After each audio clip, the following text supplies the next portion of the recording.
When I teach meditation, I always take my time about it. It's a subject which is very ancient. It has its roots not only in highly cultured societies, but it also has roots in the most primitive societies as well, where there might be many mosques for meditation, so that it doesn't appear very obvious, but in primitive societies, those who are the elite, or even the intelligentsia of our own equivalent in modern societies, there was always a history of meditation. And we do need to understand the subject very well before we can expect to get any ability in being able to practice it.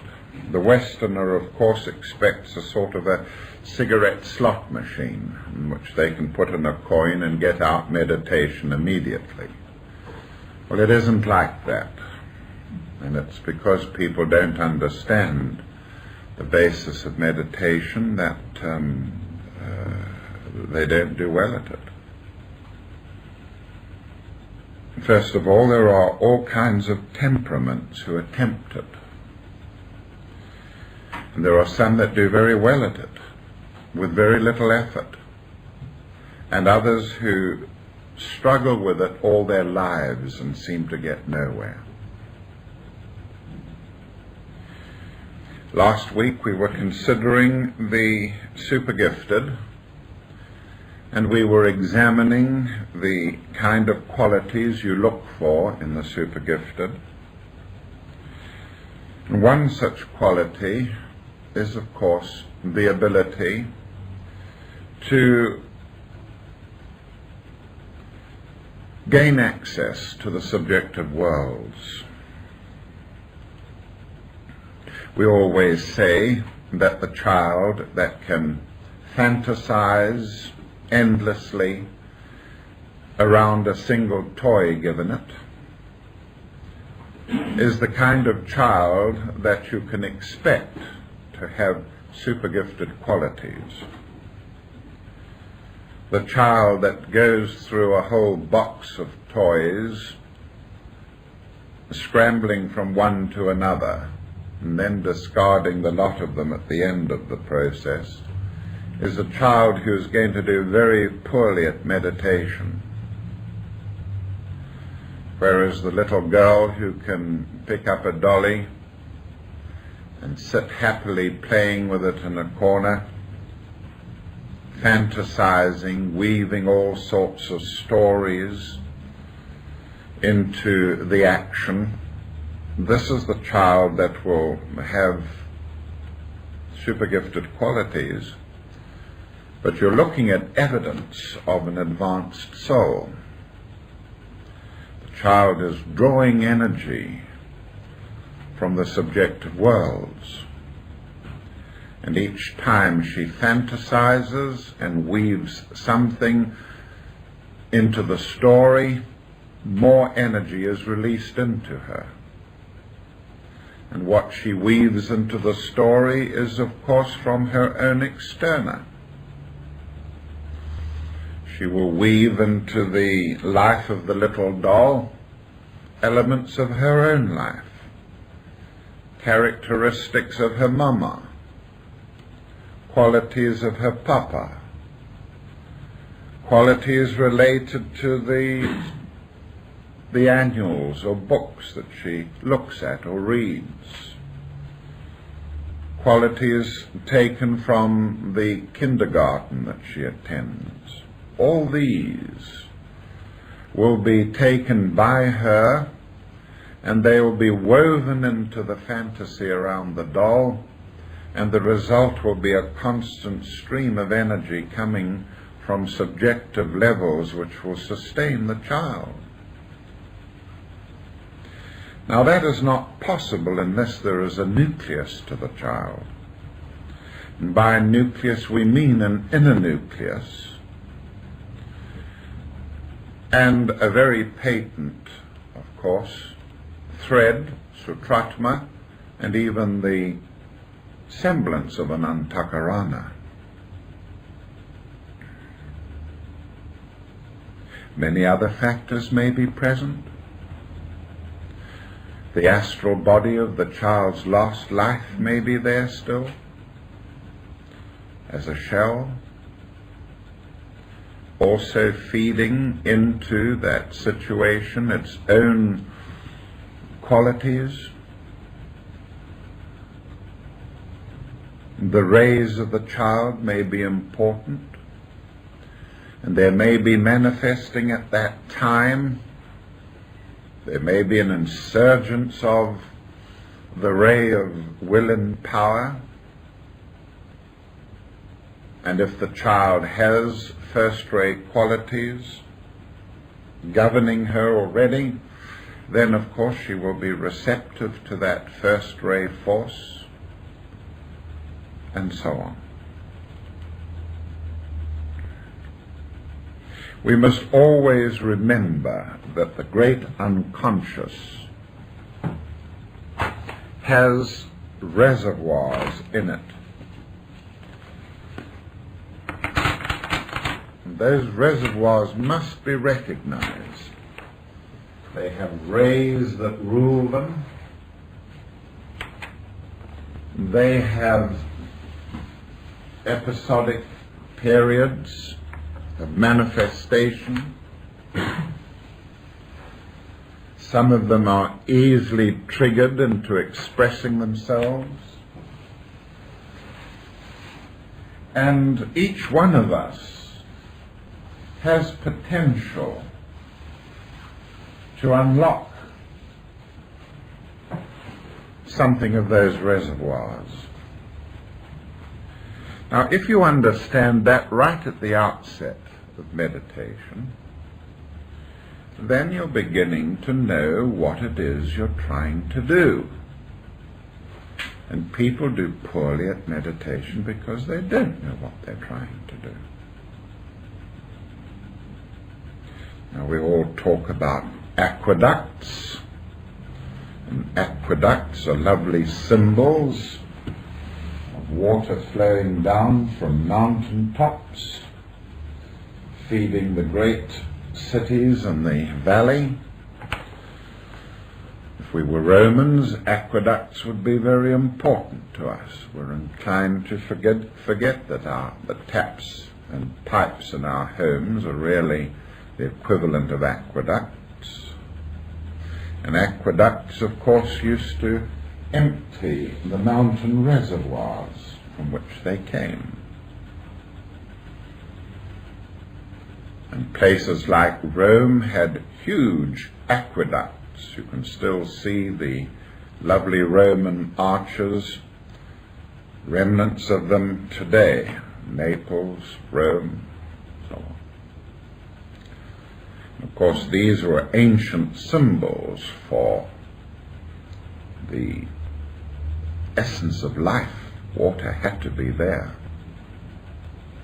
Water meant not only an element of food, one of the 6 foods, but it represented bathing, the Roman baths, and the cleansing, the scouring, and so on. And today we could talk about ducts that lead water,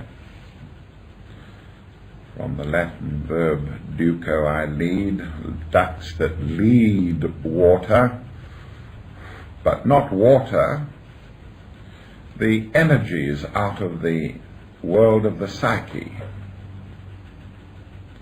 So we could call them psycheducts, psycheducts.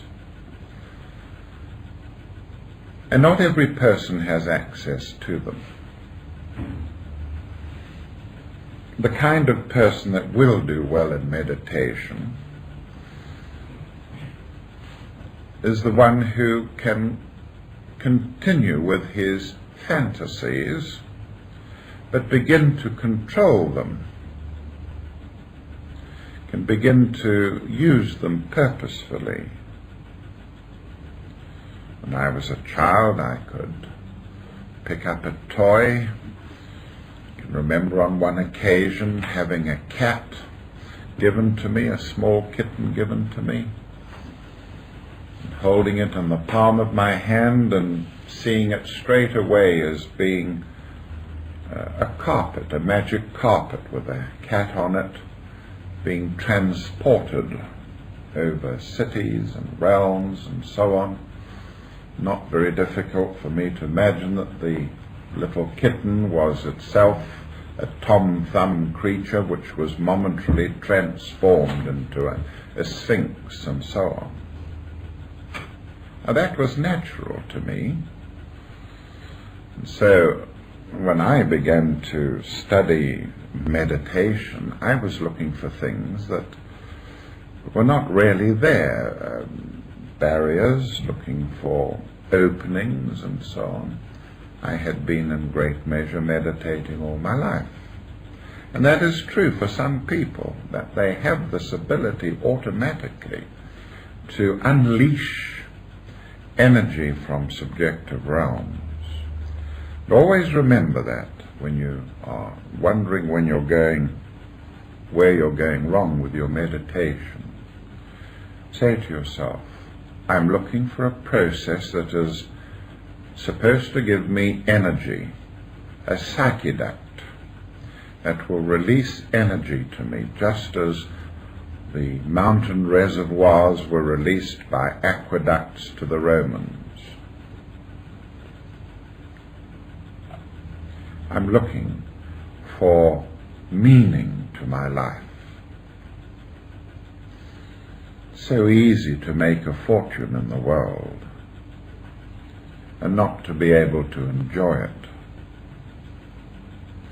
People who are born with money or have money available all their lives have a real task, a job to enjoy their wealth, because the wealth is not necessarily a key that unlocks meaning to their lives.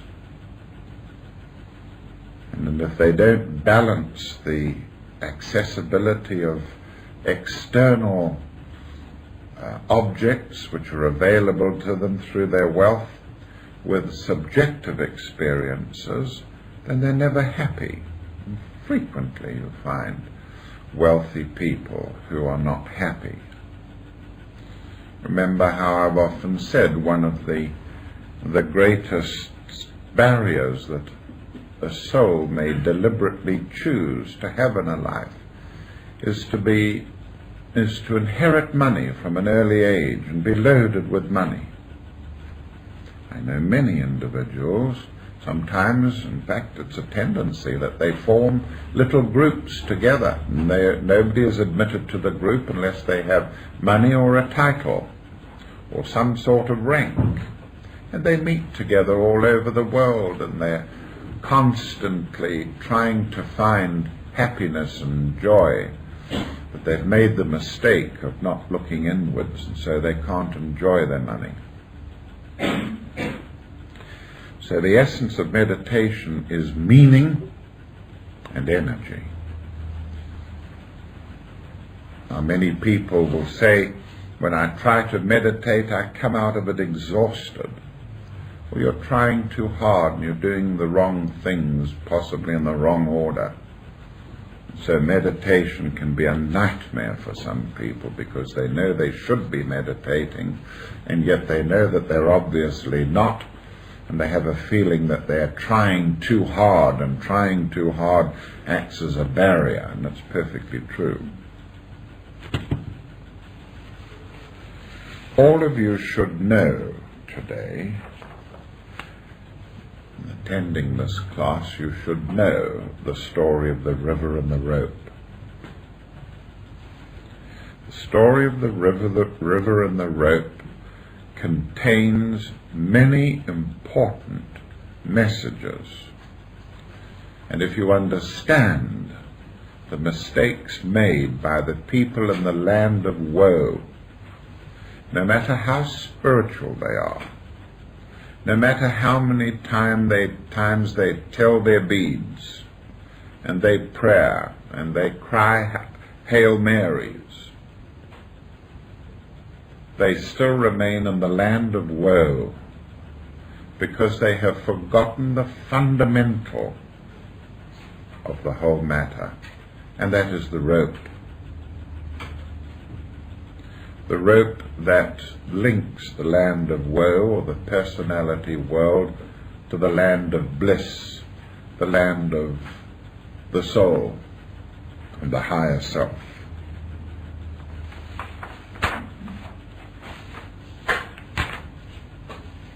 Now,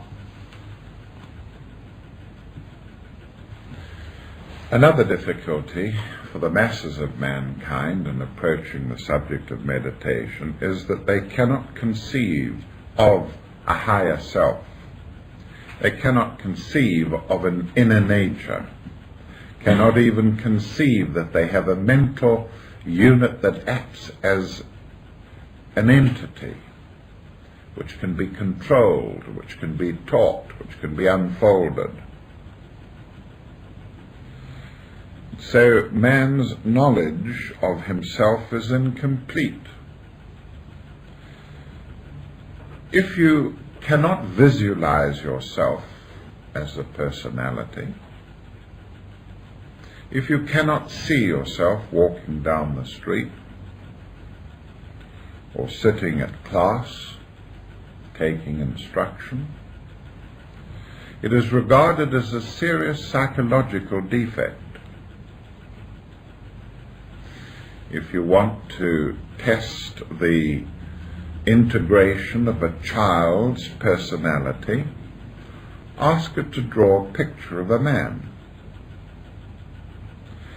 If the man lacks arms or lacks parts to itself that has just been drawn, it's an indication that this child is lacking in integration and wholeness.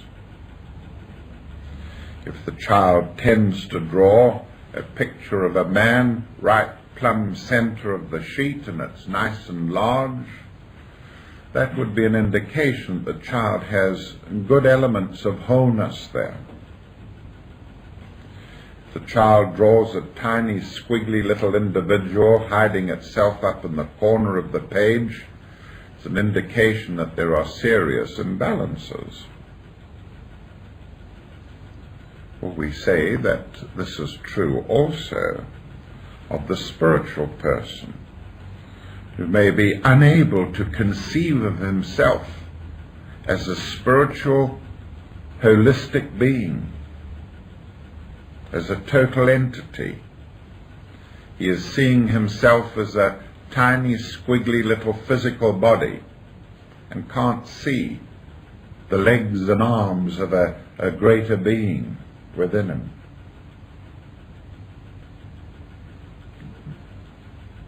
It's through the esoteric sciences that we begin to experience other states of being.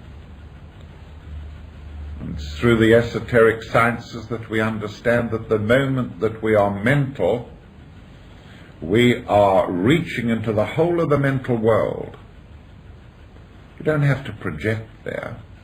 But that the moment you are mental, you are the mental plane. You have the consciousness of the mental plane available to you. And if a person is struggling to invent some sort of a device, if he is, as the Navy says, trying and should have the ability to turn a bicycle into a sewing machine overnight, and he is trying to employ all his inventive genius as he works on something, he has the whole mental world helping him. Not just his brain functioning, yes, the brain is functioning, but he has the mental world assisting him. And any person who has lived on the earth and has been mentally creative has left behind essences in the mental world that person struggling to fix something or to innovate something draws upon. This is also true of the astral world. It's true that you don't need astral projection to get to a part of the astral plane.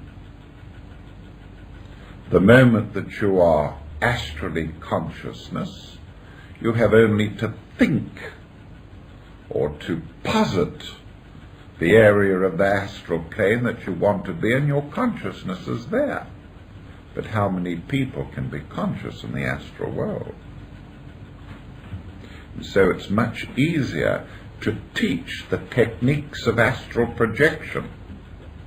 It's much easier for us as Westerners to say, yes, we have an astral body and you can go there in your body. Oh yes, they understand that. They understand that. But there's no difference from being able to get there with your astral consciousness in the astral world. But it's harder to conceive how to do it.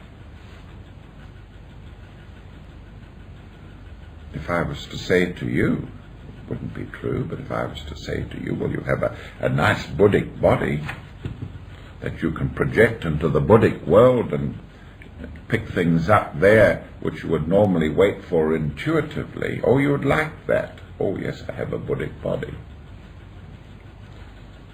It's a nice Buddhic body, and I know how to clean it out and how... Yes, we can, but we haven't got one.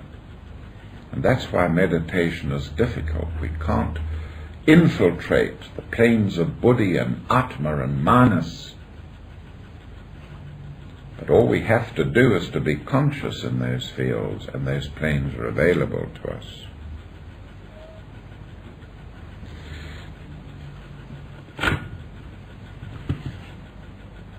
Now, meditation is a process in which we achieve certain things.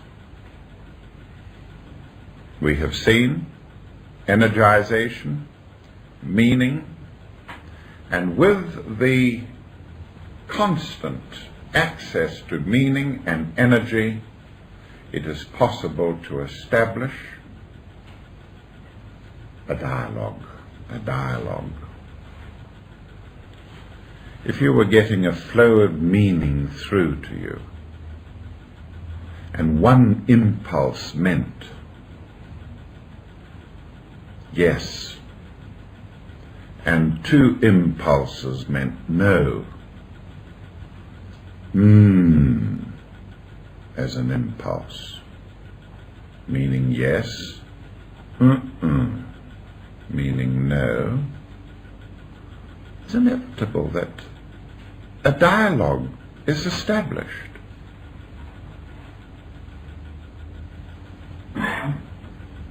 And people have great difficulty in understanding that there can be a dialogue thus established. They think because they can't talk to the soul that the soul doesn't exist.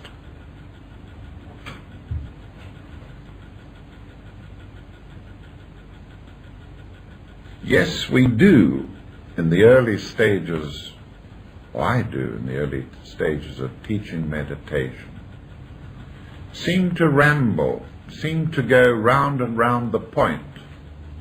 But that's only to provide you with a semblance of accessibility to the unconscious.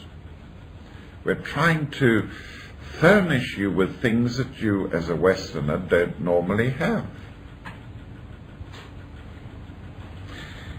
The analogy of the flower is very important. I'm not going to go into it in detail now. It's too well known. I will illustrate it and leave it at that. But you must understand that you are a maturing entity, and that a flower is in the process of blooming. You may remain as a bud all your life and never come into bloom. Many people do remain an aborted bud, sometimes a bud that is riddled with elements that will never allow it to open. On the other hand, you may open. And in the study of the flower, and especially the analogy of the flower that I have so often given, in a study of the flower, we have a perfect symbol of what is required in meditation. And from that study, we must understand that stress is inevitable. Stress is absolutely inevitable. Now, if you're at such a weak stage of integration that you can't assume the responsibility for the stresses that come with self-unfoldment, then leave it alone. Leave it out for this life. But don't tread the path and then moan when the stress becomes heavy and almost unbearable. The path means stress. The opening of a flower means stress. If you were to look at this pot of flowers that I have in my hand and take a magnifying glass and a microscope, you would see the cells in these buds here under tremendous stress. Cells being torn and ripped as the force opening the flower rushes through.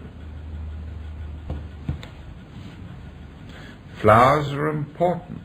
They represent a kingdom that has gone further in spiritual development relatively than our own kingdom.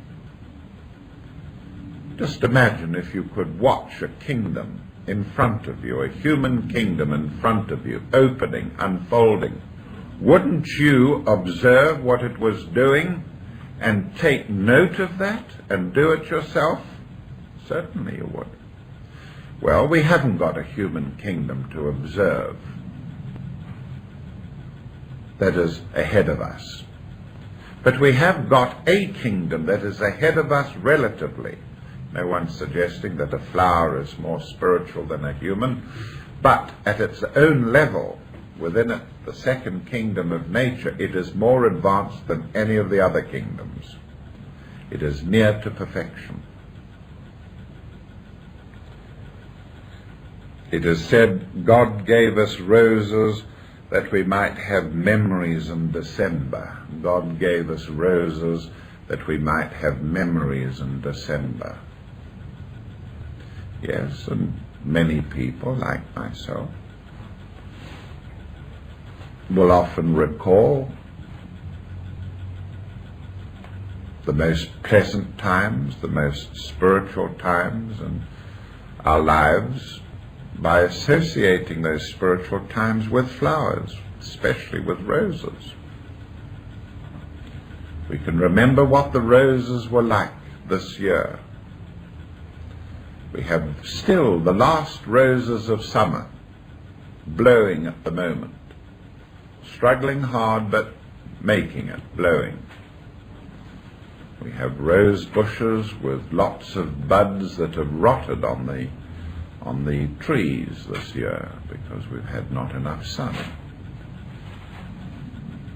We have rose hips, which show us that there has been many a rose that has managed it, got through. God gave us roses that we might have memories in December. The aged remember the roses of their younger part of their lives, of the younger part of their lives, when they are very old. More recent events they're not very good at. They remember the early periods of their life. And in the early periods of our life, we open centers very quickly in their chakras and their flowers, their lotuses. So we very quickly open these centers. the solar plexus center, sometimes before the sacral center. But they're nicely opened in the early part of our lives. And they bring through a lot of spiritual energies that are not available to us in the middle part of our lives unless we open the roses above the diaphragm, the chakras above the diaphragm. They're much harder to open. Much, much harder to open. And meditation opens three very important centers early in life, or can do it early in life. The throat, the heart, and the head. The throat center, the heart center, and the head. And this is because the person is opening like a bud. The base of the spine goes to the head. The solar plexus goes to the heart, and the sacral center goes to the throat. And if the person is fulfilled, then these three centers become nicely aroused. This person will have beautiful memories until very late in life. But that's not the end of the process. Those of us who submit to discipline,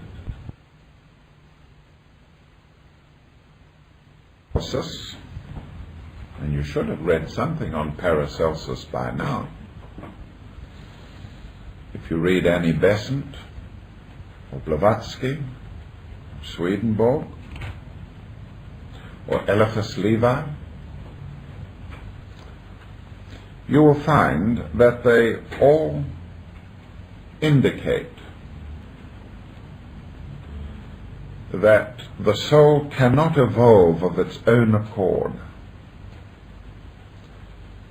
but it loves to reciprocate. And reciprocity is the very fundamental basis of spiritual unfoldment.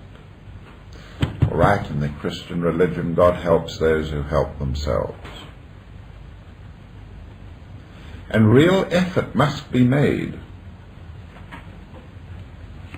We put it in many ways, and another way is to say, lay up for yourself treasures in heaven. Lay up for yourself treasures in heaven. Never mind about this world too much in that respect. The treasures that you lay up in this world you can't take with you. I would be horrified if I left behind a body that could have been used in some way or the other and wasn't. Or money that was neglected and had been hidden away and hadn't been used to the utmost for the work of implementing the divine plan on the earth. Now you can't store things here. You can't take them with you. It's impossible. But you can store things in the psyche for future use. In the cosmic banks, if you like. Lay up for yourselves treasures in heaven, where neither moss nor rust doth corrupt, and where thieves do not break through. Where neither moss nor rust doth corrupt, and where thieves do not break through. Think of the thieves of your energies in this life. Think of the thieves of meaning in your life. It's a great grief to me to meet old war comrades who set out in the war with me as a volunteer and came back from the war much more experienced, harder, determined, and to find how they have done so very little with their lives. Yes, they've done what was expected of them. They've raised a family. They have a home, motor car, bank balance, caravan in the country. Millions have got that. But when you begin to find out what they have in the cosmic bank, what have they really put together for future lives? What have they done for humanity? We used to hear so much when I was young about the great importance of reproducing yourself and spreading the virtues of the race throughout the world and so on. Now the damn planet's overpopulated. We don't hear much about the virtues of overpopulating it further. But people don't say, well, all right, I'm not going to be able to populate the planet, or collectively say that. What can I do instead? Where are the things that need to be done apart from populating the planet, which man tends to do very well? Well, there are a lot of things that remain to be done.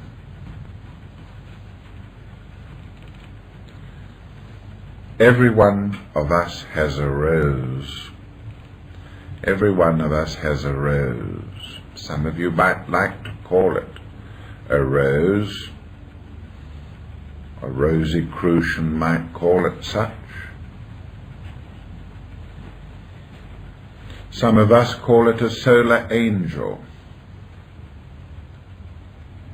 a deva, an angelic being.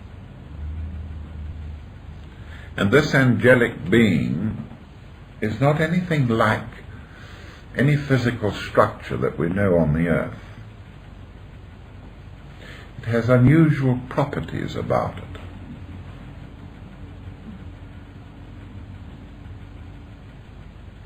It will grow very slowly, this solar angel, this rose within us, centered in the heart, if you like. Or it can grow rapidly. It can double its extent every day of your life. And one of the things that it tends to thrive on is meditation. Paralleling that, I can remember telling you many times that you may have a unit energy of 1 pranically in a chakra.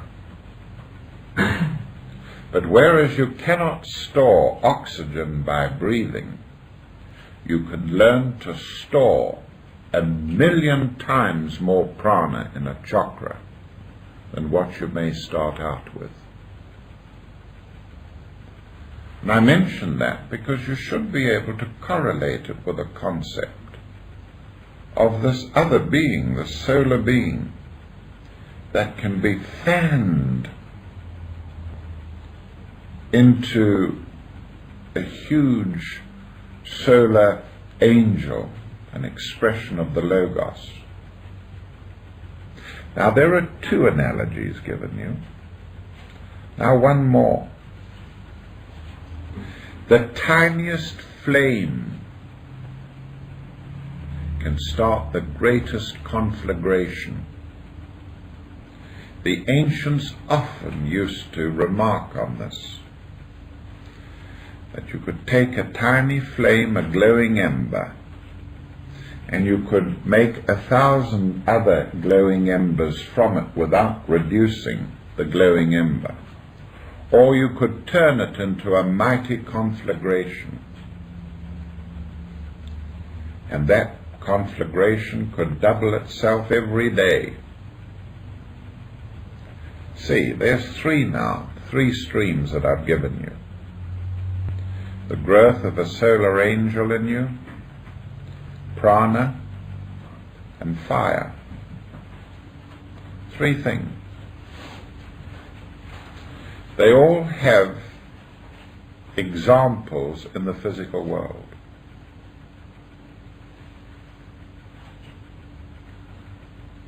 The renewal of the sun each day was a symbol to the ancients of the same process.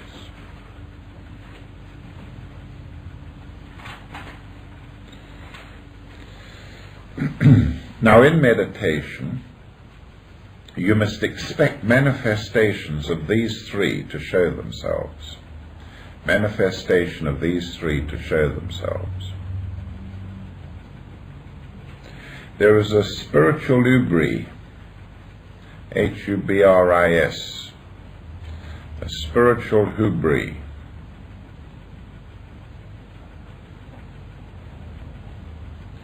And that spurt of spiritual inflow to you can eventually become ecstasy, bliss.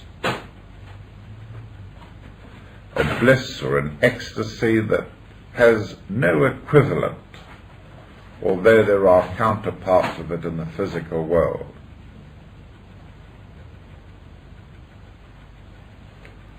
And when it flows through you, not just as a spurt, but as something that flows through you continuously, you have this tremendous ecstatic experience.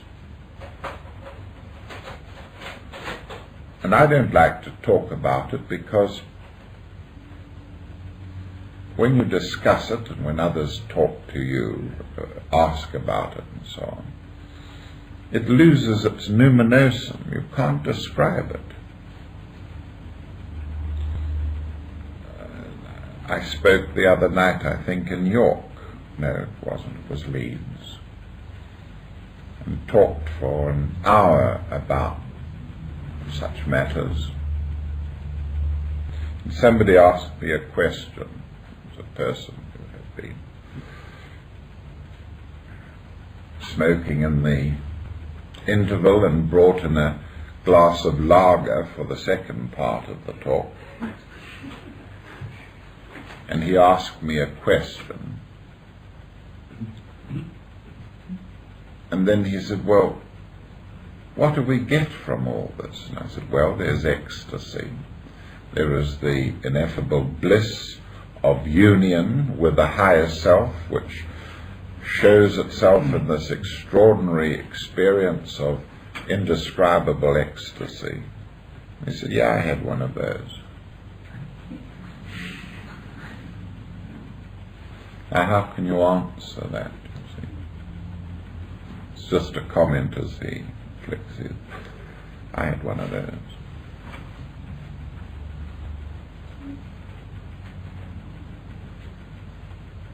And that's why it's so very hard to talk about superconsciousnesses, because you in the end have to experience yourself. I can't tell you about it.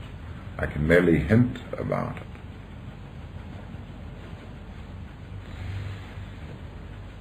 And that ecstasy is really a manifestation of the omnipotence of the divine. And the omnipotence of the divine flashes through you. And we register it as ecstasy. The thrill of the divine flowing through you. At that moment you are part of the divine, and therefore you are sharing his omnipotence. And from what I've already told you, you can understand that another experience may be one of tremendous inner light. a dazzling inner light, one that would burn your eyes out if you were viewing it with ordinary eyes. You would have to shield your eyes to look at the light, this inner effulgent light of the solar angel, the light that he casts, he sheds.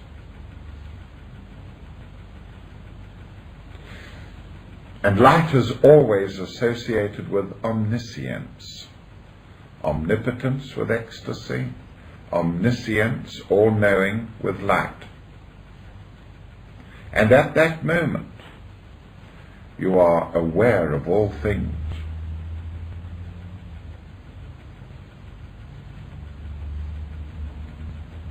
And then lastly, this phenomenon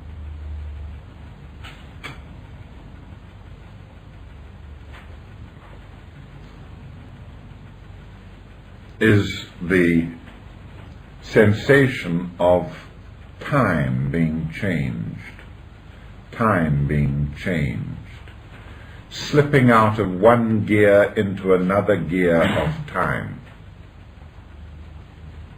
One gear wheel no longer operates. The one that you were on is no longer operating, and now you're on a different ratio of gear, and you're in another kind of time. And this is accompanied by a sense of omnipresence. We've had omniscience, omnipotence, and now omnipresence. He's there, with you, right with you.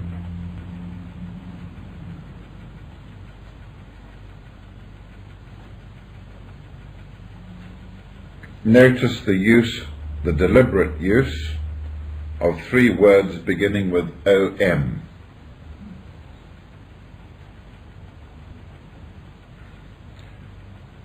Omniscience, omnipotence, omnipresence. And the use of the Om, of course, as an emblem for this college. Having said all that and suggested to you eternal things, who can imagine a universe without fire? Who can imagine a universe without life, or the breath of life? And who can imagine a universe without light? And how often haven't I said to you, learn to brood on and ponder on things that are eternal as part of your preparation for meditation. You say, well, tell me some of the things. I shouldn't tell you anything. You should discover for yourselves what are the things that are eternal, that last forever. You can see enough evidence of things that are going to change, of the things that are going to be taken away from you. And because of this nature of the eternal that you're trying to reach, the meaning of life and the energies that sustain life, we say that there is a season for meditation. There is a season for meditation. The Bible says in Ecclesiastes, there is a season for everything, a time for every purpose under the heaven, a time to be born and a time to die, a time to plant and a time to reap. And that's another fundamentally important thing about meditation. The time must be right. Now, in the beginning, you have to choose your times, but eventually you know when you are ready to meditate. It comes out very strongly. you need to get away for a short period. You know that you can come back completely transformed. I know, but I must have. Just give me half an hour. I must get away.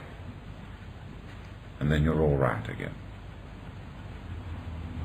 And that is a strong characteristic. And don't worry about what people tell you, whether you're being successful with your meditation. The things I'm telling you now will come out in you, and these are signposts that you are beginning to meditate. You're beginning to have success. That you feel, that you know, there is this moment when you must withdraw from the world. It's one of the reasons why we tend to have a life in an ashram, where this withdrawal period is not questioned. It's not questioned at all. Nobody sneers at you and say, "What, are you going to have a sleepy or something like that? Why are you pulling out of this?" It's just understood, and everybody pays tribute to it because they need it themselves.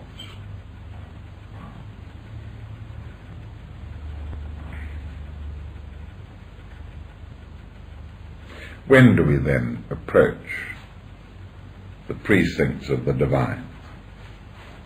It's different for everybody. What needs to be done, of course, is to approach the divine in a way which will be acceptable to the higher self. The ancients used to pay quite a lot of attention to seating yourself. I'm going to ask Becky to write them up for me, the stages of meditation. Do you know them, Becky? I'm sure you do. Just write them up. I can go on talking. But the first part of meditation is the stage of seating oneself. Now, I only need 2 minutes for that. Minute and a half really amounts to the time that it takes me to shut my bedroom door and to get to my couch, and that's it. But for some, it can be a drawn-out process.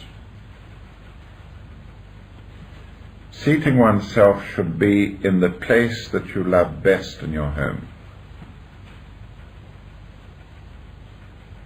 It should be the part of the home, not necessarily the most immaculate or the most tidy and so on. It should be the room of one's own. And no matter how tiny your room is or wherever it may be, you should have that feeling in you that this is yours. And you should delight to go there. If you can achieve that, then all the suggestions about seating oneself are beside the point. The room of one's own can be anywhere.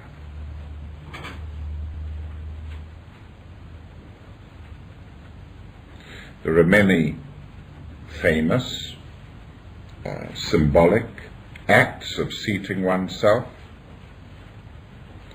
We talk about the Buddha seating himself under the Bodhi tree.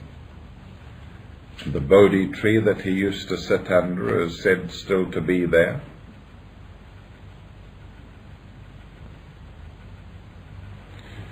Certainly it is a symbol of endurance, what I've really been talking to you about all afternoon, things that endure, the cosmic banks. To seat yourself under a Bodhi tree, a tree that's going to live through the lives of 100 generations of mankind, is a symbol to tell you that what you're doing has long life. It will endure and endure.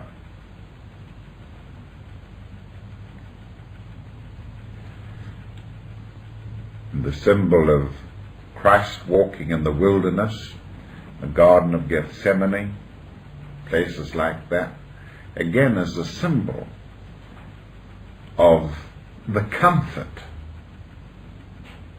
that one derives in the midst of the wilderness of materialism.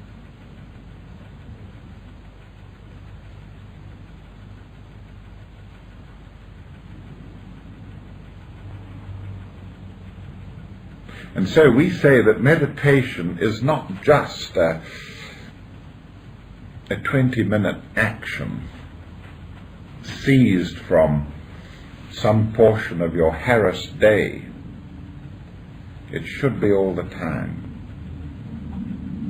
can be all the time, going on all the time, seeing meaning in the most extraordinary places. Of course, many of us can't do this. Life would become impossible.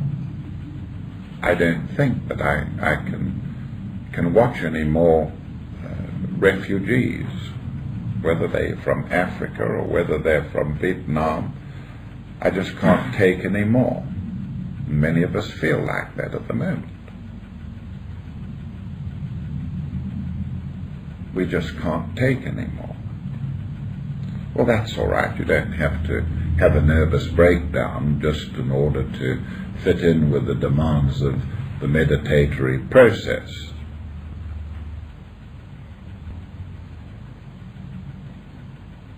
Exposing ourselves to nature often heals such difficulties where you say, I can't take any more. Now, you must have access to nature if you're to live the meditative way of life. Tell me that your impossible situation, yes, you may have an impossible situation. Who hasn't had impossible situations? But there must be ways in which you can change your life so that you can get access to nature, so that you can live in, if not a materially idyllic situation, at least a spiritually idyllic one, for at least part of your day. Now, you are not functioning as personalities if you are saying right at the outset, I can't change my circumstances. You know that you can deep within you, but will you? And that's why I put it like that. Will you? Will you? It's will. The will to change. I challenge any one of you to find a more difficult life to live than the one I'm living at the moment. But I have my place where I can withdraw to. Yes, it is constantly threatened by invasion, and I have to defend it. But I do, and I will.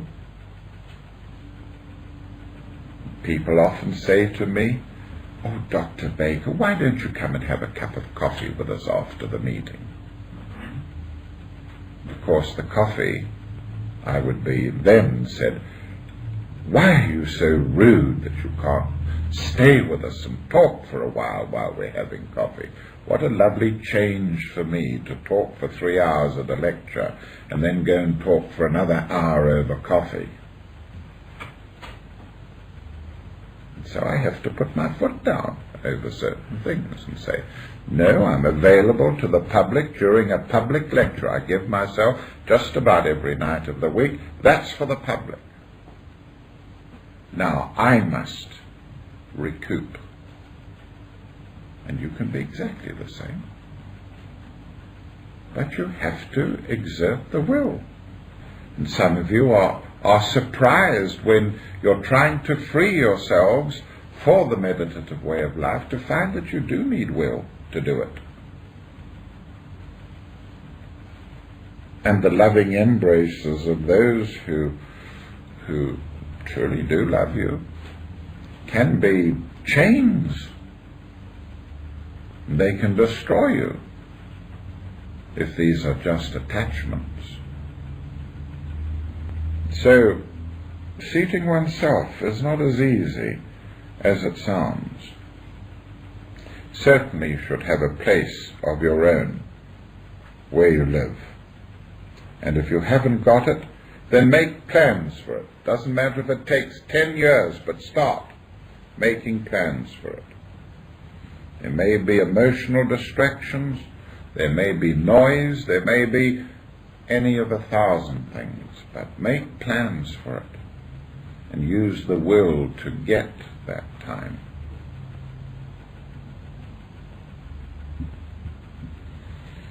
Where you do your meditation should have few distractions.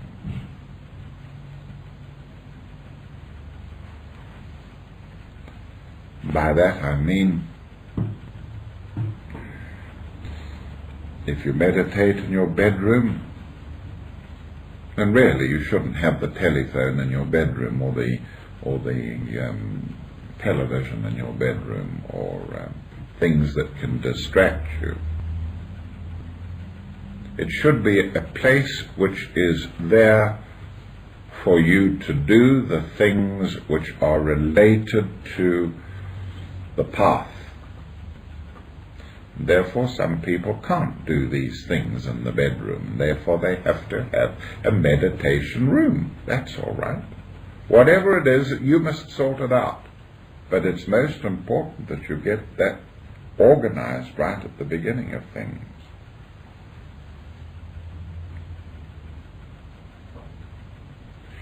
Try and make the place beautiful spiritually. By that we mean focal points, the diary, some time spent on it. If you must have pictures of the masters, or incense burning, or crystals, or fresh flowers, I've given the lists of these things. They're all there. They all have meaning.